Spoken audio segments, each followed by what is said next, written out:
आज के मौजूदा गर्मा गर्मी में तमाम सियासी जमातें तारीख़ को भुला रही हैं और एक मंसूबाबंद तरीक़े से तारीख़ को मस्ख़ करके पेश कर रहे हैं। सच्चाई ये है कि 500 साल तक मुसलमान वहाँ पर उस मस्जिद में नमाज़ें अदा की और जब जीबी पंत वज़ीर आला या मुख्यमंत्री थे उस ज़माने में रात के अंधेरे में वहाँ पर मूर्तियाँ रखी गई। तो क़ानून ये कहता है 145 CRPC कि अगर मैं किसी के घर में जाकर कब्ज़ा कर लिया तो आप उसको बंद करके निकाल देते। वो नहीं किया जीबी पंत ने।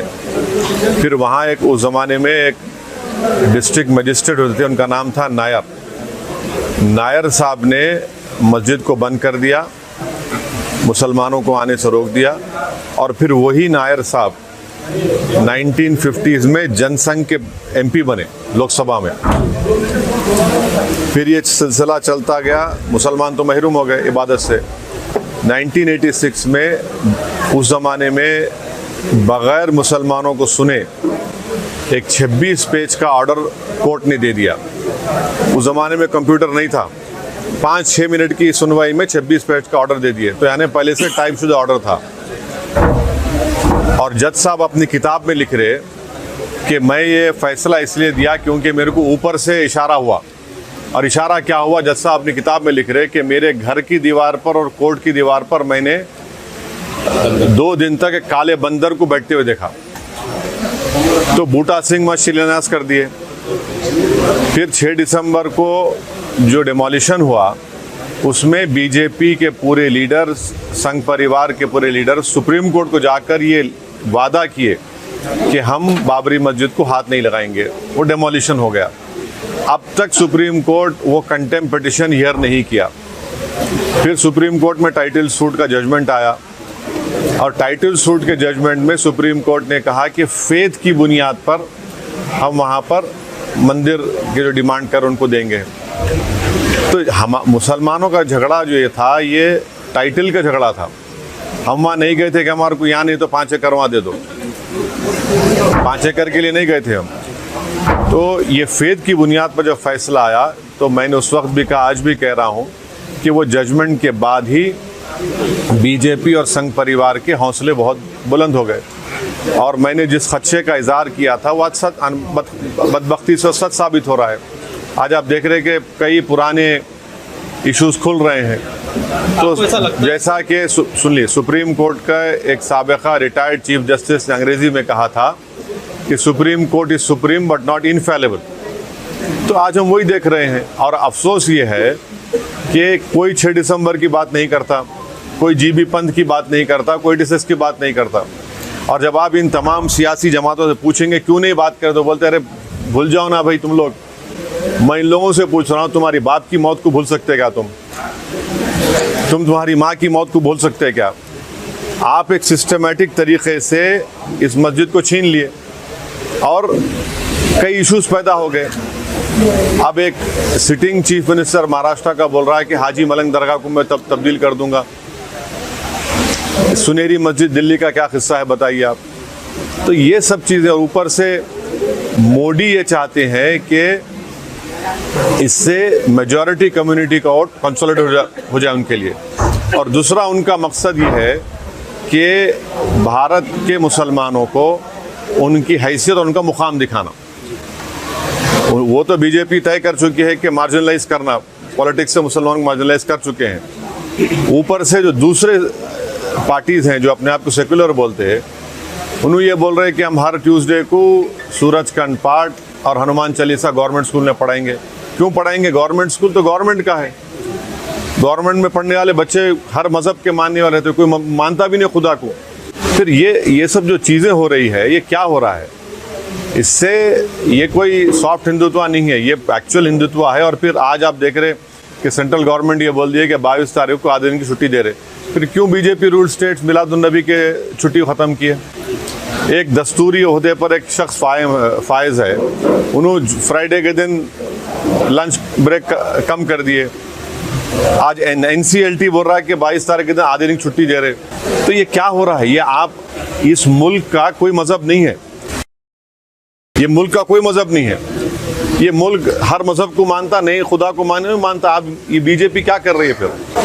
अच्छा साहब, कहीं ना कहीं ऐसा लगता है कि ये अपनी सरकार होते हुए ये मनमर्जी कर रहे हैं। एक कानून में ऐसा कोई इख्तियारात है कि कोई प्रधान मिनिस्टर इस तरह से अपनी मनमर्जी कर सकता है, कानून को तब्दील कर सकता है?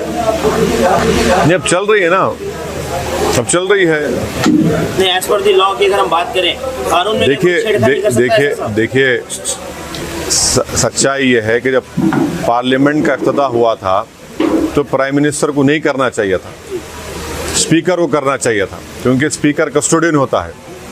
मगर प्राइम मिनिस्टर ऐसा है ना, हर चीज़ में वही दिखना चाहते। फिर इनॉग्रेशन भी उन्होंने कर लिए, स्पीकर साहब नहीं थे, अब ये भी वही करने वाले हैं। तो हर चीज़ ऐसा हो रहा है कि एक डोमिनेंट एग्जीक्यूटिव की वजह से हमारे आइन में जो theory of separation of powers है वो कमज़ोर पड़ रही है। एक ड्राइवर्स का लॉ रिसेंटली अमित शाह ने जिस तरह से लागू किया था, एक ड्राइवर ने आपसे गुफ्तगू भी की थी ऑन कॉल, तो आपने बताया था कि आपने आवाज़ उठाई। तो ये चीज़ें जब आवाज़ उठती हैं तो ये एक मिसाल तक क्यों नहीं पहुँचती है? ऐसा है ना, अब तो आवाज़ उठाने वाले भी नहीं रह गए।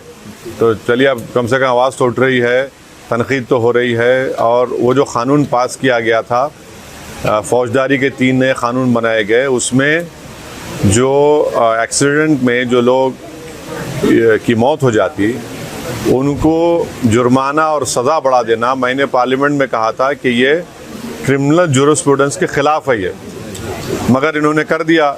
बल्कि वो पूरे क़ानून का इतना गलत इस्तेमाल होगा, आप देखना मुसलमान दलितों पर, कि हर एक पर उस क़ानून को इस्तेमाल करके उनके सिविल लिबर्टीज़ को। बल्कि मैंने पार्लियामेंट में कहा था कि अगर आज महात्मा गांधी और भगत सिंह जिंदा होते, उस कानून को देख के बोलते ये रोलेट एक्ट है। सर, देश में आपको लगता है और भी मस्जिदें टारगेट है? ये आप क्या देख रहे फिर? ये काशी, मथुरा, सुनहरी मस्जिद, टीले वाली मस्जिद, ये टाइटल सूट के जजमेंट आने के बाद इन तमाम के हौसले बढ़ गए। हम फेथ की बुनियाद पर हम ये सवाल उठा सकते हैं। एमआईएम उम्मीदवार किशनगंज और हैदराबाद, औरंगाबाद छोड़कर दूसरे जगह भी?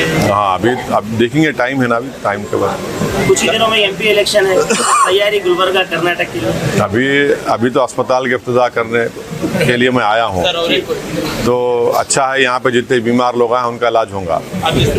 अब सियासी जो इलाज करना है वो अभी बहुत वक्त है उसके लिए। जिसकी तारीफ करे थे जेडीएस और बीजेपी के साथ अलायंस करे थे, वो 5 साल पुरानी बात कर रहे हैं आप ऐसे। ये अब दिल्ली में आम आदमी पार्टी क्या कर रही है? शिवसेना के बारे में क्यों सवाल नहीं करते आप लोग? आप लोगों देखिए, सेकुलर जरूर रही आप लोग, मगर एक आंख को बंद नहीं करना, दोनों आंख से देखना। अब शिवसेना क्या है? उद्धव ठाकरे को सीएम बनाने में मेरा और नासिर उस्ताद का तो हाथ नहीं है, ना अल्ताफ भाई का है। वही उद्धव ठाकरे असेंबली में खड़े होकर ये बोले कि हमारी पार्टी ने बाबरी मस्जिद को तोड़ा। सब बैठे हुए हैं क्योंकि मंत्री का पोस्ट मिल गया उनको। आज भी उन्होंने बोल रहे वो बात को, हम तोड़े बोल के। पर इतने बहादुर नहीं है लोग, बुज़दिल हैं लोग। जब ये बोल रहे हैं तो उनको जब क्रिमिनल केस चल रहा था जाके बोलना था कोर्ट के सामने, हम तोड़े, हम कबूल करते जुर्म को। ये कहीं ना कहीं उनकी आवाज़ बिठाते हैं ना, आवाज़ को दबा देते हैं अगर कोई आवाज़ उठाता है तो। वो मैं इनकी बात कर रहा हूँ, इन लोगों की बात कर रहा हूँ।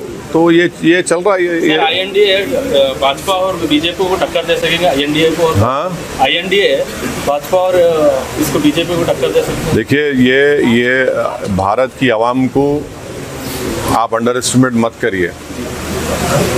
जब भारत की आवाम इस बात को महसूस कर लेगी कि मैजिक शो चल रहा है और मैजिक शो में ना नौकरी मिल रही, ना महंगाई कम हो रही, ना चीन हमारी ज़मीन छोड़ के जा रहा। मैजिक शो में मैजिशियन क्या कर रहे? वो ऐसा टोपी में से खरगोश निकाल रहे, खरगोश में से एक फूल निकाल रहे, फूल में से एक फुलझड़ी निकाल रहे। पब्लिक उसी में खुश है। तो एक ना एक दिन ये मैजिक शो ख़त्म होता। स्कूल में मैजिक शो देखे ना आप लोग, मैजिक शो ख़त्म हुआ था, उसके बाद क्या होता, सब जने क्लासरूम चले आते। तो अभी मैजिक शो चल रहा। अच्छा साहब, चलते मियाँ भाई के लिए कुछ मैसेज अपने मियाँ भाइयों के लिए? नहीं भाई, आप लोग मस्जिदों को आबाद रखिए, क्योंकि कुरान में अल्लाह मुसलमानों से कह रहा है कि जो लोग अल्लाह पर और आखिरत पर ईमान रखते हैं वो मस्जिदों को आबाद रखें। और किसी से नहीं डरना। मस्जिद को आबाद रखिए, आपका बहुत सा बड़ा काम हो जाएगा इंशाअल्लाह।